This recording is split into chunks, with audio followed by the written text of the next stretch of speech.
Pengujian hipotesis kelompok 3. Nama-nama kelompok: Aprilia Olivia Paat, Elsa Daime Wengkang, Regina Fiorella Daniel, Winda Angel Rantung, Kelvin Bully. Pengujian hipotesis. Pengujian hipotesis adalah pengujian terhadap suatu pernyataan dengan menggunakan metode statistik sehingga hasil pengujian tersebut dapat dinyatakan signifikan secara statistik. Sebelum melakukan pengujian hipotesis, kita harus menetapkan terlebih dahulu hipotesis tersebut terlebih dahulu. Hipotesis adalah pernyataan yang kebenarannya masih lemah. Selanjutnya, agar pernyataan pada hipotesis tidak diragukan lagi, maka kita melakukan pengumpulan data dan melakukan pengujian secara statistik. Dengan melakukan pengujian statistik terhadap hipotesis, kita dapat memutuskan apakah hipotesis dapat diterima. Data tidak memberikan bukti untuk menolak hipotesis atau ditolak. Data memberikan bukti untuk menolak hipotesis. Hipotesis terbagi dalam 3 jenis, yaitu 1. Hipotesis deskriptif, pernyataan yang menyebutkan bahwa nilai parameter populasi sama dengan nilai tertentu. 2. Hipotesis komparatif, pernyataan yang menyebutkan bahwa nilai parameter suatu populasi sama dengan nilai parameter populasi yang lain. 3. Hipotesis asosiatif, pernyataan yang menyatakan adanya hubungan antar dua variabel. Kekeliruan dalam pengujian hipotesis bisa dilihat dalam tabel berikut. Dikenal sebagai taraf signifikan atau nyata atau kebermaknaan. Umumnya diambil 1,5 dan 10%. Rumusan hipotesis, misalkan adalah parameter yang akan diuji dengan nilai yang dihipotesiskannya adalah, maka rumusan hipotesisnya dapat mengambil beberapa bentuk.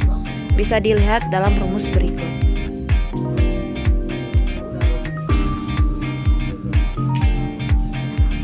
Beberapa rumusan hipotesis. 1. Rumusan untuk menguji satu nilai parameter. Bisa dilihat dalam rumus berikut. Rumusan untuk menguji 2 rumusan untuk menguji 2 nilai parameter. Bisa dilihat rumusnya berikut. 3. Rumusan untuk menguji lebih dari 2 nilai parameter. Bisa dilihat dalam rumus berikut. Daerah kritis. Bisa dilihat dalam gambar berikut. Uji satu rata-rata, populasi berdistribusi normal. Bisa dilihat dalam rumus berikut.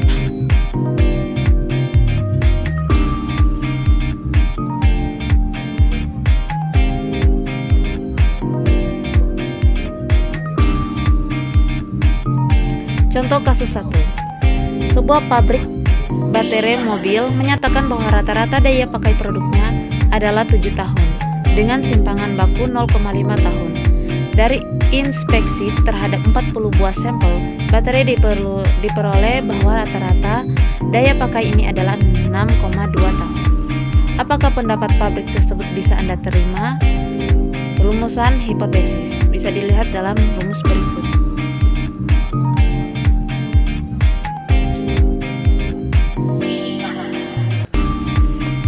Tentukan statistik uji. Bisa dilihat dalam rumus berikut. Tentukan daerah kritis. Ambil sama dengan 5%. Bisa dilihat dalam gambar berikut. Letakkan nilai Z dalam tanda kurung min 10,11 di atas dalam daerah kritis. Jika Z terletak di daerah kritis, berarti ditolak. Karena Z terletak di daerah kritis, maka tolak. Artinya tolak hipotesis bahwa daya pakai produk sama dengan 7 tahun. Terminologi. Hipotesis, anggapan dasar atau asumsi atau dugaan mengenai suatu hal yang harus dibuktikan. Hipotesis statistik, anggapan dasar atau asumsi atau dugaan mengenai parameter populasi, khususnya nilai-nilai parameter. Pengujian hipotesis, prosedur untuk menentukan apakah menerima atau menolak hipotesis yang dibuat. 60% remaja di Kota Bitung melakukan hubungan pranikah. Penghasilan masyarakat Kota Manado per bulan lebih dari 1 juta. 80% masyarakat menyatakan penurunan BBM tidak menurunkan sembako. Konsep uji hipotesis, populasi, sampel, hipotesis statistik, statistik uji, keputusan, hipotesis, penelitian. Jenis hipotesis, hipotesis statistik, hipotesis 0 H0, hipotesis alternatif H1. Hipotesis 0 adalah hipotesis yang perumusannya mengandung pengertian atau tidak ada perbedaan. Untuk menerima atau menolak hipotesis, diperlukan pengujian yang terdiri dari daerah penerimaan dan daerah penolakan. Daerah kritis. Prosedur pengujian hipotesis. Rumusan hipotesis dalam tanda kurung dua pihak atau satu pihak. Tentukan statistik uji dalam tanda kurung Z, T, C kuadrat, F, DLSB. Hitung statistik uji. Tentukan daerah kritis dalam tanda kurung, tetapkan tingkat signifikasi atau kebermaknaan. A. Bandingan statistik uji dengan daerah kritis. Membuat keputusan terima atau tolak H0.